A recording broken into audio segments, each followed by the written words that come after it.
All right, down here, and the red, a Terran player who looks a little bit disappointed about his last game. He is a member of the team ZenX, and his ID is... Byun.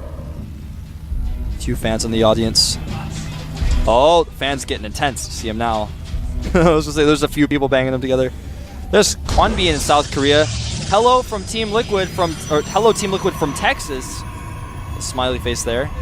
Always good to see the fans. Guys, if you're in Seoul, Korea and you're watching this broadcast, why aren't you at the studio? You should come down here. You get free drinks, you meet a whole bunch of people.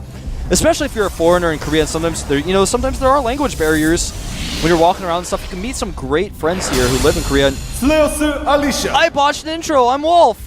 That's Slayer's Alicia. Wolf, the king of the botched intros.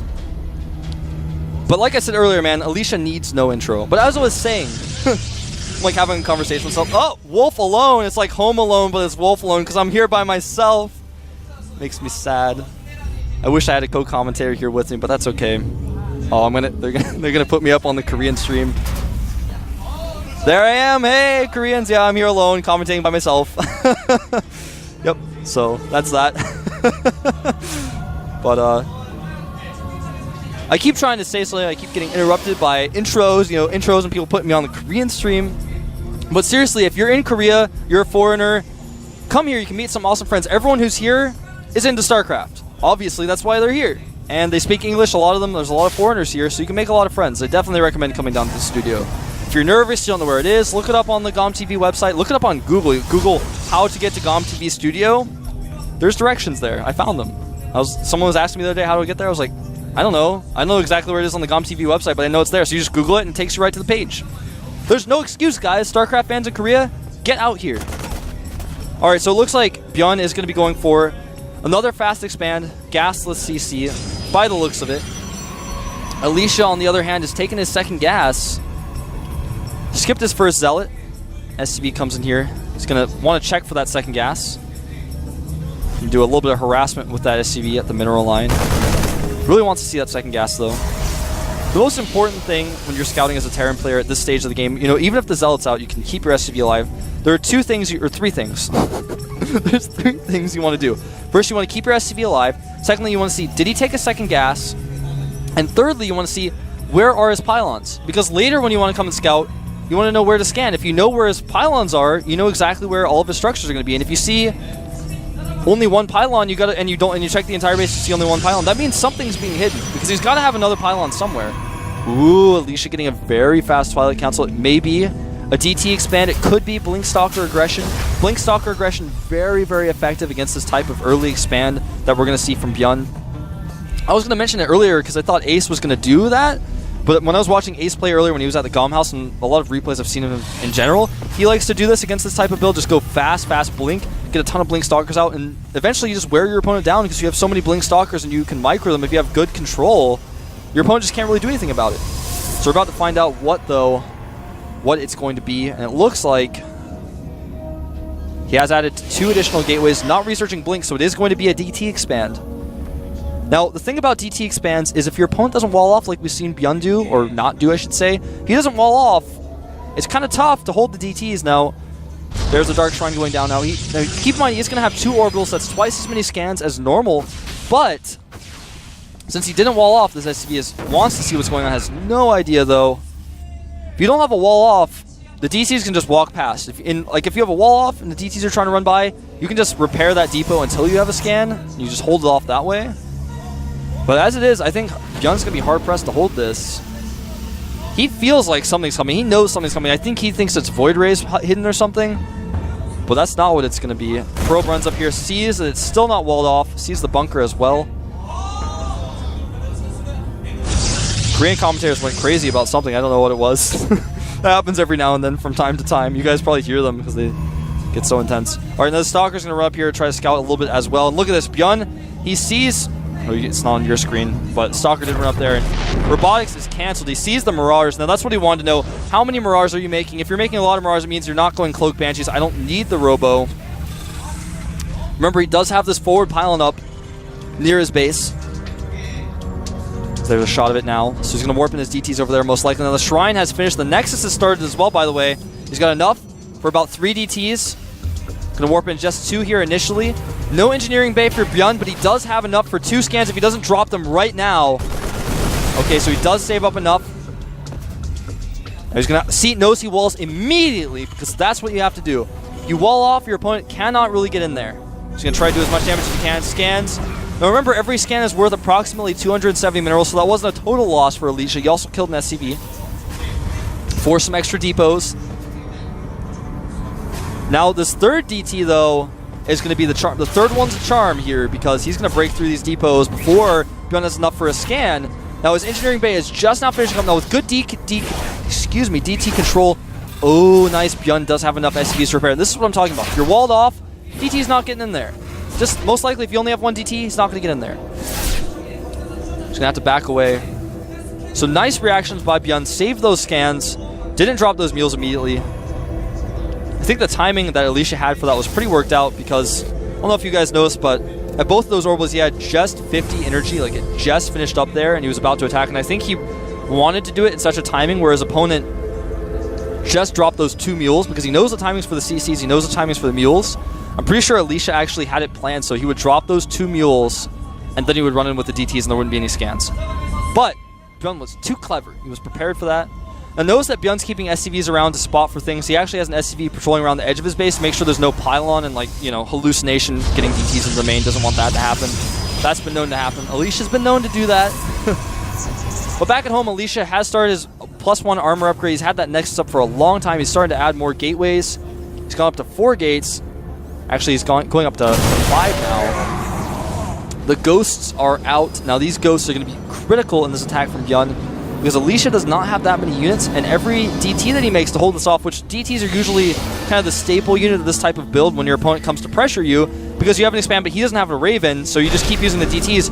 But if you have scans and you have ghosts ready, things get pretty nasty, because those ghosts, if you EMP a Dark Templar, gets rid of that cloaking field. In fact, he's just waiting. Does have enough energy on both of those ghosts, wants to do this just right. Wants to try to, if he can, EMP the sentries instead of EMPing the DTs. Those EMPs very valuable. Now, this is exactly how you hold off this type of aggression with this DT expand. You just keep working in 1 DT at a time, forcing the scans. That's a lot of money lost. But I think actually Alicia is not going to be able to hold this. Oh, that DT gets out just in time. Another scan goes down, and Alicia's going to have to sack this Nexus. No way he can hold it.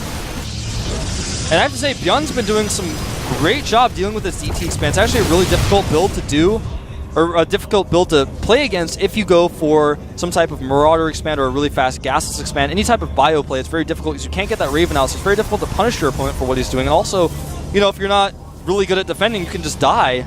It's a very scary build indeed. Charge is almost done. +1 armor is done as well. He may just try to go down here and go for it. He's forced to cancel that Nexus again. And I actually don't, he didn't cancel that Nexus. He didn't get his minerals back. I saw it. So that's going to be bad. Now he does have +1 and Guardian Shield. So that's a lot of armor on these units. No EMPs on those sentries though, so the force field's doing a lot here to help clean up those Marines, and Alicia actually has a pretty scary army now. You may want to just stop with those ghosts and EMP before they die. Does keep those ghosts alive, gets 1 EMP off on some sentries and with the other on some zealots. This is a really scary army for Alicia though, running forward, and he even has that pylon, so he's going to flank with those zealots. This is beautiful. Catches all of Byun's army. That ghost gets 1 last EMP off. But that's going to be it because Byun has a wall up here. He's got bunkers. So Alicia did cut up a lot of that army. He can pressure no further. Remember, he does have that Nexus rebuilding back at home, but losing that Nexus, not even canceling it, is a huge setback for Alicia. So Byun is still significantly ahead even after losing all of those units. Now Byun is just now making his starport, so his starport a little bit behind because he did get those ghosts out. They're very gas intensive, so he can't really put on any harassment pressure right now, can't do drops, doesn't want to move out on the map when his opponent has charged zealots. Byun is just like, he's like, I've lost too many games to these Protoss aggression. I'm making 4 bunkers. He's got 4 bunkers at the front. He's even got some SCVs pulled to repair just in case. Byun knows he's so ahead that he's not going to lose to any silly business. No silly business to be had, actually, though, because Alicia is going to back up. Just taking that control with those zealots that he has. Continuing to warp in more zealots. He does have +2 armor and Guardian Shield. Is he going to go for this? I'm not sure if this is the right choice. Got to be a little bit more decisive than that, Alicia, if you're going to go for it. This may be his last chance, though, given that his Nexus has been so delayed. I can understand what he's thinking here. He's thinking, there's no way, if I don't kill him now, or at least do some damage, there's no way he can catch up. He's teching up behind this. Templar Archives is going up. He wants to get that Templar Archives up instead, it looks like. So he is going to head home. Whew, that was a stressful moment there. I thought Alicia was going to just go for it, and I think that would have been a terrible choice. I understand why he wanted to do it, but would not have worked. Byun is so prepared for that, it's not even funny. Is he? No, don't do it, Alicia. Don't do it. There's depots behind. There are depots in front of those bunkers, Alicia. It's not going to happen. I promise. I promise you, breaking that is just... There is no chance of that working right now, Alicia. No way, Jose. Except his name's Alicia. No way, Alicia. Now, Alicia's very smartly taking a second Nexus right now. I'm not going to say double expanding because he waited until after his primary natural was already up. But taking that fast third Nexus is another way can try to get ahead. I think maybe what he was doing with that attack was going, did you salvage your bunkers? Because if you did, I'll punish you. I think that may have been his plan there. Now it looks like Byun is finally starting to get a little bit aggressive here. He does have those dropships out. And once the dropships are out, you've got Stim. You have that ability to be aggressive when your opponent doesn't have area of effect units. It does take out that pylon.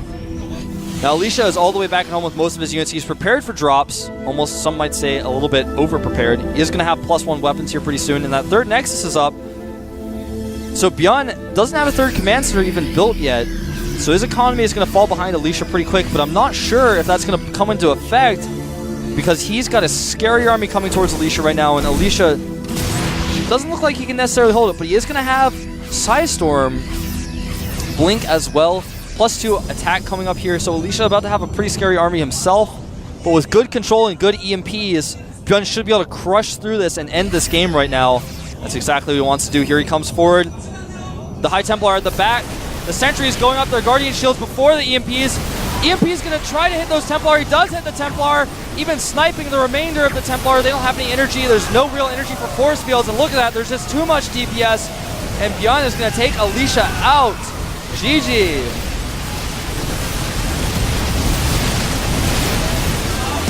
That is how to deal with the DT expand. Byun did it right. If you know the timing, you know to save the scans. If you know that, you save the scans, deal with the initial DTs, and then immediately wall off. That's how you do it. Get that eBay up. And then if you completely nullify the damage done at the front, and you get fast ghosts out, you can attack your opponent. You just save scans. And you pressure. So many players just don't do that. Byun looking very happy with himself. There's a shot of our GSL logo. It's all around here. It's everywhere here at the GSL studio, which I highly recommend you guys come down and see. I can't emphasize it enough. All right, Byun, he's taking a drink. He's ready for the next game. How do I know Alicia's ready? It's because he keeps saying go, go, go in chat. I'm reading it. He's ready. Shot of our full studio. The crowd just barely off the camera because it's extending pretty far today. There's so many players here. Or, well, some of these people here are players. I meant to say spectators. All right, Alicia warming up his hands. Byun getting ready. The map is going to be Crossfire. Like I said, a very important map. Or the first two sets were very important for Alicia because this map, if Byun knows what he's doing here, I think he can abuse almost any Protoss build that he wants to just because of the architecture of the map. Now the countdown has started. Who's going to take this third game and advance to the round of 16? Will it be Byun? Will it be Alicia? Terran or Protoss? Here at the GSL, let's find out.